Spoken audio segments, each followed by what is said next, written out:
Avec Luc André, c'est bien, il est dans l'engagement là, hein, direct, tac tac. Il faut que ça marche droit. Magnifique. On va essayer ça, ça fonctionne, on verra, je sais pas. Est-ce que ça bouge quelque chose? Non. Bon, bah écoute Joël. Ouais, ben moi ça marche pas. Mais Joël, je ferai un petit signe, mais c'est pas grave. Comme ça, tu resteras éveillé. C'est magnifique. J'espère que vous allez bien. Je suis content de vous voir. Vous avez peut-être lu qu'est-ce que nous allons étudier ce matin. Quel est ce petit personnage? Comment s'appelle-t-il? Habakkuk. Ouais, je trouve ça marrant à dire ce nom, hein, Habakkuk. Hein. Je sais pas, c'est pas un prénom qu'on utilise souvent. Hein. Je sais pas si j'avais un autre fils, on l'appellerait Habakkuk. C'est un peu spécial, mais voilà. Habakkuk. Alors, nous sommes sur les personnages. Tu peux montrer la suivante. Et puis, on a vu plusieurs personnages. On a vu le roi Josaphat. On a vu Samson. Je ne sais pas si vous vous souvenez. On a vu Daniel, Marie, Ruth, Barnabas, Timothée, David. C'était justement Bertrand qui en parlait dimanche passé. C'était aussi un autre Bertrand. C'est la suite des Bertrands. C'est assez sympa. Hein. Et puis aujourd'hui, Habakkuk. Alors j'espère que ces personnages sont un peu des modèles pour vous et vous font avancer. Enfin, certains m'en ont vraiment parlé là-dedans. Et je trouve que c'est vraiment chouette d'avoir une série sur les personnages bibliques, d'avoir justement des modèles pour nous faire avancer. Alors, vous avez vu que j'ai mis 3 petits points parce qu'il risque d'en avoir 1 ou 2 avant l'arrivée de l'Avent, avant l'arrivée de Noël. Alors, je ne sais pas combien de personnes ont entendu un message sur Habakkuk. Moi, pas beaucoup. Hein. Et puis, en le lisant, je me suis dit, mais c'est génial ce livre, au fait. J'ai trop envie d'en parler. Donc, c'est pour ça que j'avais à cœur de vous en parler ce matin. Et on va parler spécialement du chapitre 3 avec cette idée d'avoir une foi qui nous pousse en avant. Alors, pas d'avoir une foi triomphaliste en disant « Je connais Jésus, j'ai vaincu le monde, tout va bien, ma vie va être merveilleuse ». C'est vrai, elle l'est des fois, hein, mais pas toujours. Et puis, nous verrons avec ce livre que justement, Habakkuk a vécu des choses assez incroyables. Et j'aime ces livres où il y a justement une relation entre Dieu et l'homme. Hein. Vous savez, des fois, quand on lit des livres, c'est parler de jugement, il faudrait faire comme ci, il faudrait faire comme ça. Mais il y a quelques livres où il y a des hommes qui évoquent leurs questions à Dieu et Dieu répond. Et ça, je trouve génial. Job, notamment. Hein, Job, il parle à Dieu et Dieu répond. Pas toujours comme il aurait espéré. Et Habakkuk, vous verrez, il va recevoir une belle réponse. C'était peut-être pas celle qu'il avait espérée, mais elle veut nous enseigner quelque chose. Alors, sur la slide suivante, je ne connais pas si vous connaissez ce personnage.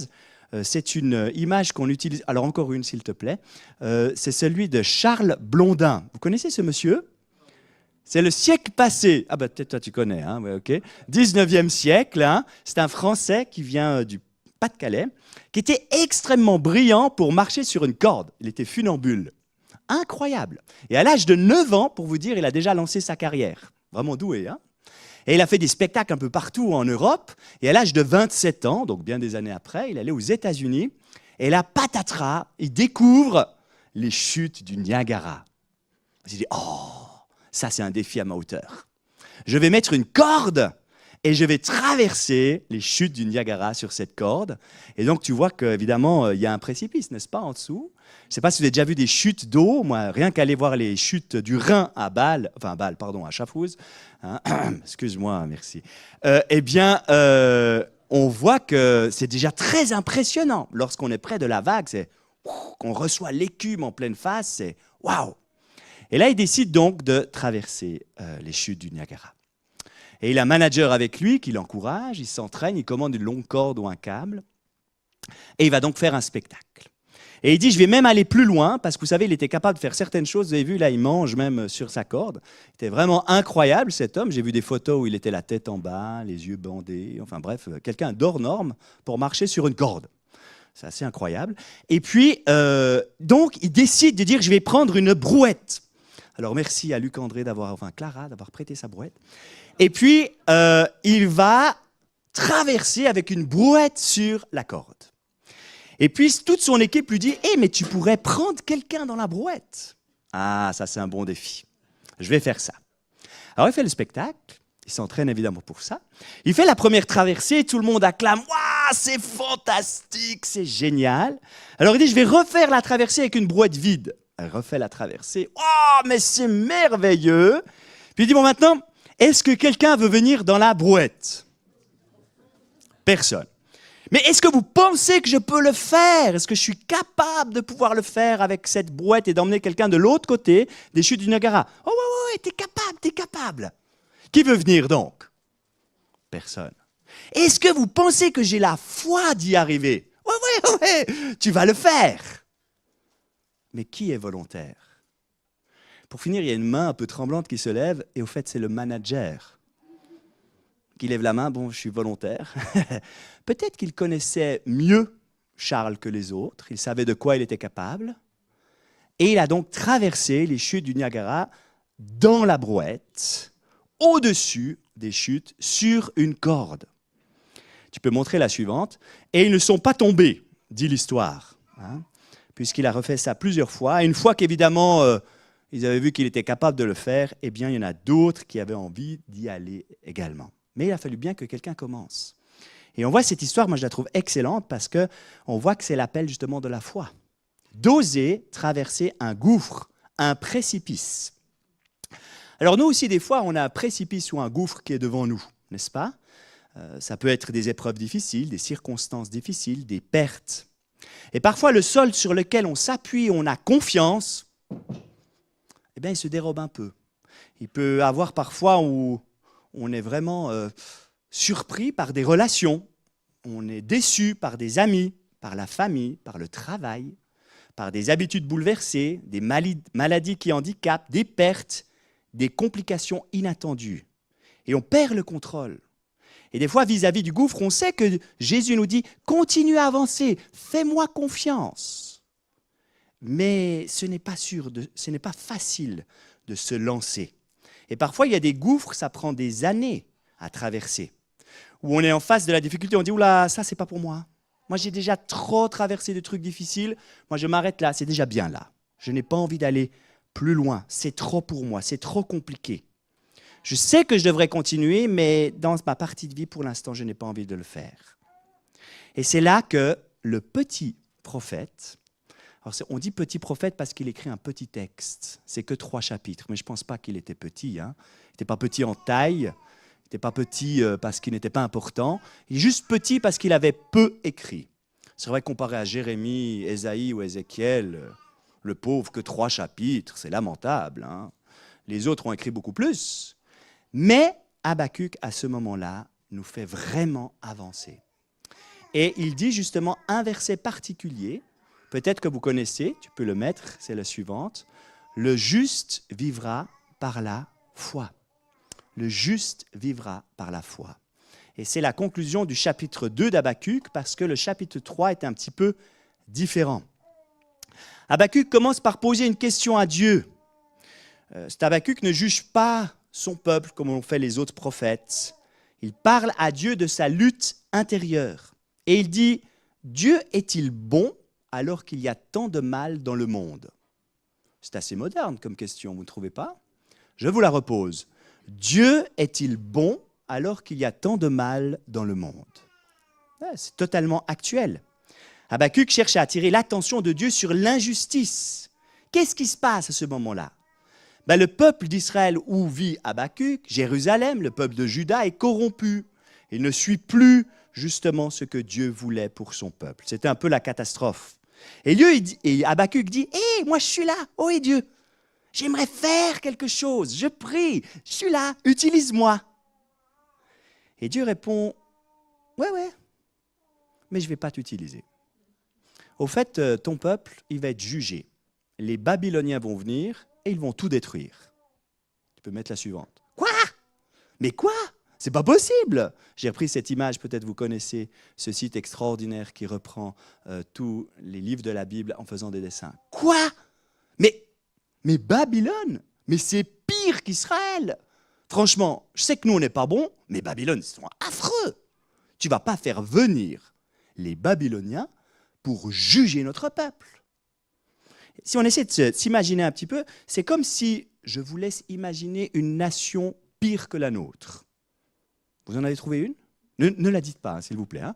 Vous en avez trouvé une? Parce qu'on ne veut pas juger, hein, mais ok. Essayez de s'imaginer que cette nation-là débarque, rentre en Suisse, tue, détruit, brûle, emmène en esclavage, peut-être nous, des gens de notre entourage, peut-être notre maison, notre appartement. Voilà. Hein? C'est ce qu'Habakkuk reçoit comme nouvelle. Quoi? Attends, c'est pas possible cette histoire-là. Mais on va faire quelque chose. Je suis là, moi. Tu m'utilises. Eh bien non. Il ne va rien se passer. Ce que Dieu a dit va se passer. Effectivement, Jérusalem va être détruite. Est-ce qu'Habakkuk est connu pour les choses extraordinaires qu'il a faites? Non. Est-ce qu'il est connu pour les prières fantastiques qu'il a faites? Non. Dieu ne cherche pas ça. Il cherchait un homme qui plaçait sa confiance en lui. Pas un homme qui faisait des choses incroyables, juste un homme qui soit là, qui soit à sa disposition, malgré le gouffre qui était devant lui. Et c'est comme si Dieu lui dit un petit peu, monte dans la brouette, fais-moi confiance, on va traverser ce gouffre, alors que tout semblait vraiment destruction et difficulté, folie furieuse. Mais c'est ce que Dieu, justement, mentionne à ce moment-là de l'histoire. Ce qui m'intéresse, ce n'est pas forcément ce que tu fais, c'est qui tu es. J'aimerais justement une personne qui croit en moi. Le juste vivra par la foi. L'auteur de l'Épître aux Hébreux, vous savez, ce fameux chapitre 11, qui parle de la foi, dit que sans la foi, il est impossible de plaire à Dieu. Alors, tu peux montrer la suivante. Justement, c'est ça cet aspect d'avoir la foi, avoir les yeux fixés non sur le précipice, mais sur celui qui pousse la brouette. D'accord? Et j'ai mis aussi l'histoire quand Jésus récupère Pierre qui s'enfonce dans le lac. C'est un peu la même histoire, n'est-ce pas? D'avoir confiance et de regarder non pas au précipice, non pas aux chutes d'eau, non pas à la peur de tomber, mais de regarder en celui qui pousse la brouette, parce qu'il est capable de nous faire traverser.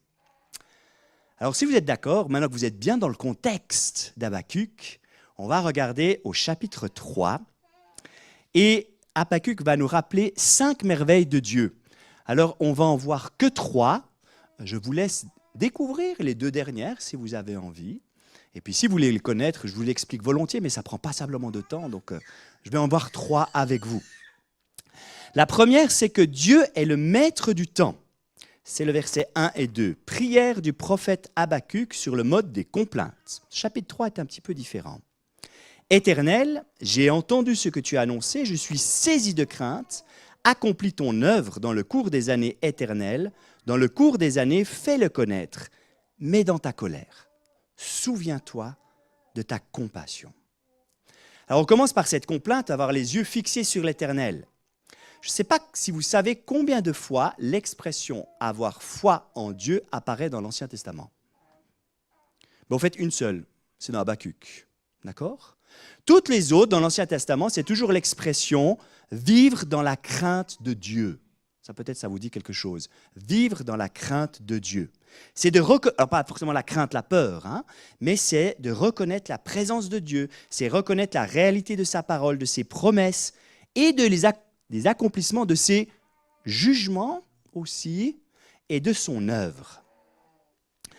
C'est clair que si Dieu nous disait ce matin, écoute, demain je vais détruire la Suisse, peut-être que le petit déjeuner il passerait un peu mal, hein, d'accord? On peut bien penser que ça. Mais on voit que le regard d'Habakkuk n'est plus centré sur les circonstances qui vont se passer, mais est centré sur Dieu. Parce que Dieu est le maître du temps. Dieu agit en son temps, qui n'est pas notre temps. Et ça, c'était un puissant encouragement pour Habakkuk. Et j'aimerais tellement, c'est ma prière, c'est aussi un puissant encouragement pour nous. Dieu est le maître du temps. Son œuvre va s'accomplir parfaitement dans son temps. Nous, on aime des résultats immédiats. Dieu, il aime des résultats en son temps, qui sont parfaits. Alors, je ne sais pas si vous avez vécu des moments où rien ne fonctionne dans votre journée. Rassurez-moi. Vous avez prévu un plan et tout foire.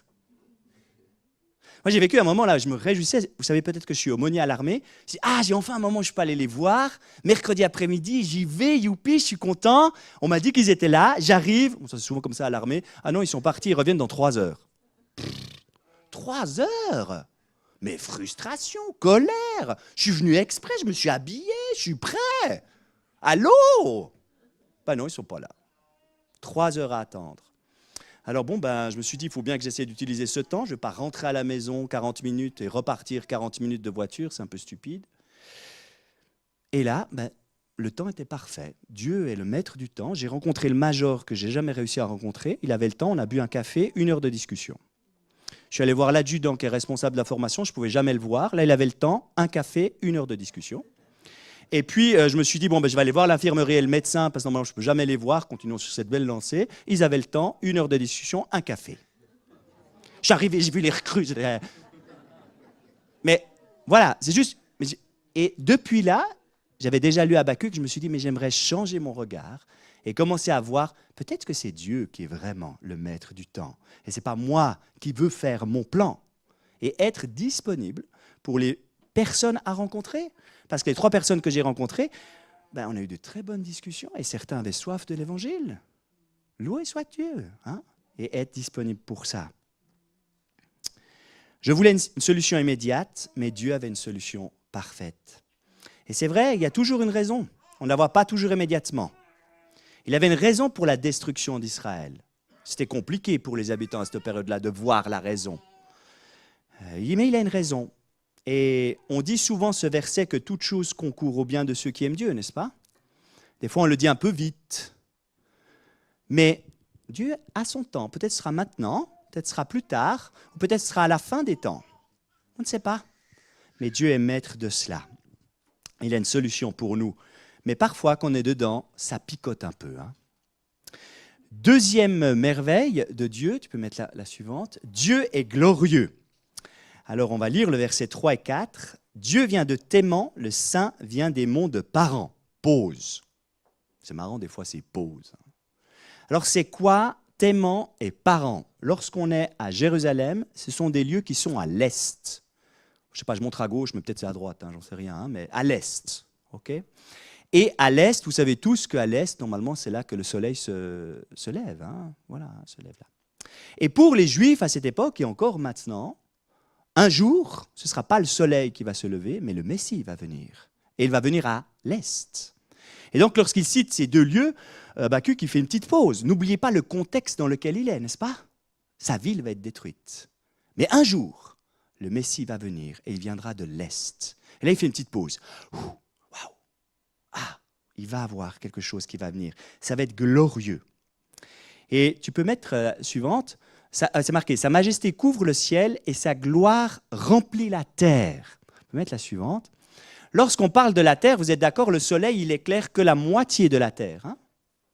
Mais là, c'est marqué toute la terre. Lorsque le Messie reviendra, toute la terre sera remplie de sa gloire.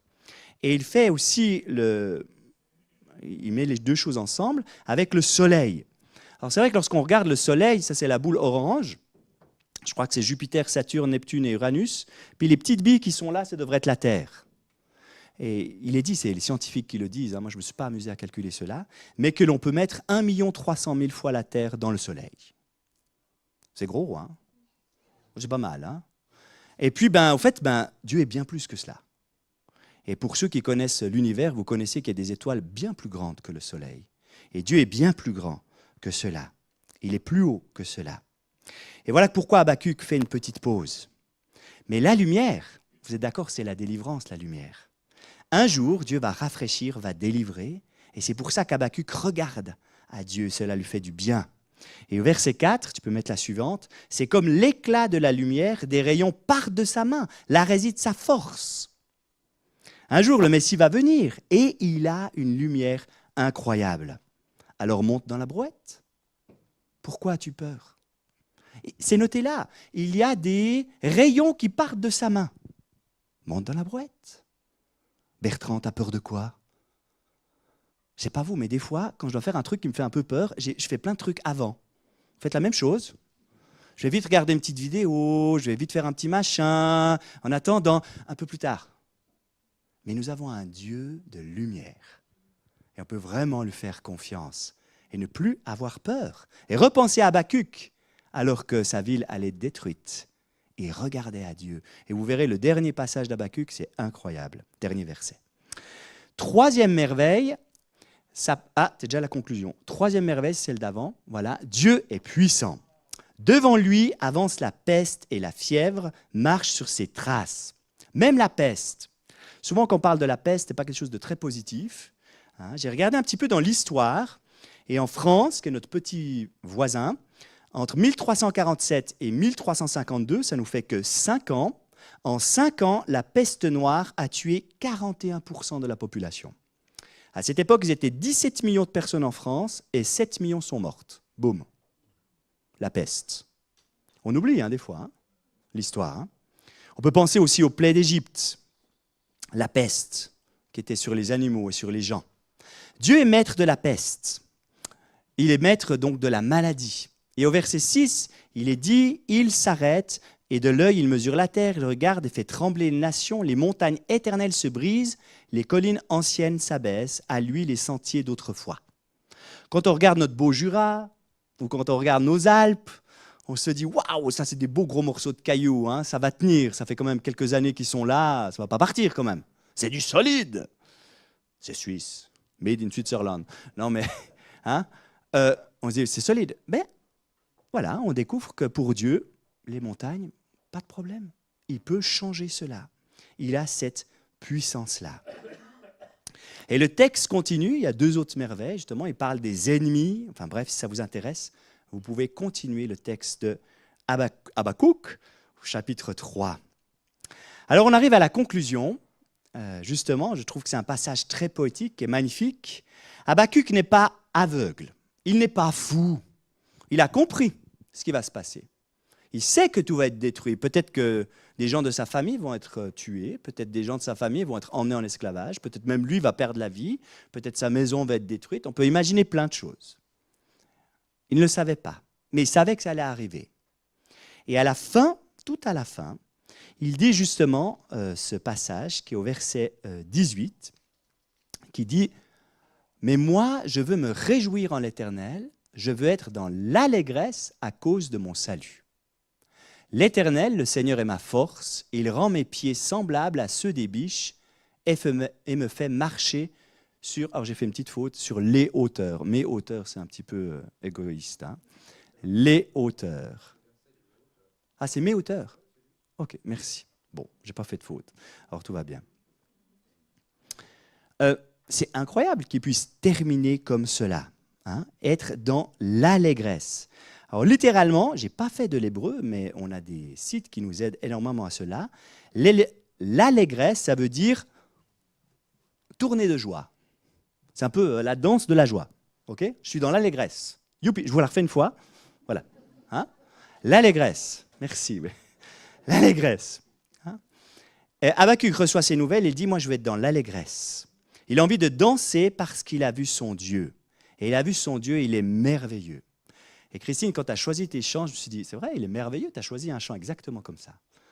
Il est merveilleux. Et il se réjouit pour 2 raisons. La première, il se réjouit en l'Éternel, parce que l'Éternel est Dieu. Et la deuxième, il se réjouit parce qu'il est sûr de son salut. Parce qu'il a un salut, une espérance, et que sa délivrance est sûre. Il est dans les mains de Dieu, et peu importe si son pays est détruit, eh bien, il sait qu'il a un Dieu qui est là pour lui, il a un salut en lui. Waouh! Moi, je suis fan d'Habakkuk, je ne sais pas pourquoi, mais j'espère que j'ai réussi un petit peu à vous passionner pour ça. Et franchement, ce petit livre de 3 chapitres, cette discussion avec Dieu, est incroyable. Moi, ça me fait du bien, parce qu'on peut avoir des doutes et on peut l'exprimer à Dieu. Nous avons un Dieu qui n'est pas contre les sentiments. C'est quand même beau, ça, On peut être dans la tristesse, on peut être dans la joie. On est assez complexes, nous les humains. Des fois, on arrive à être dans la tristesse et dans la joie en même temps. Voilà. Mais on peut avoir tout ça en même temps.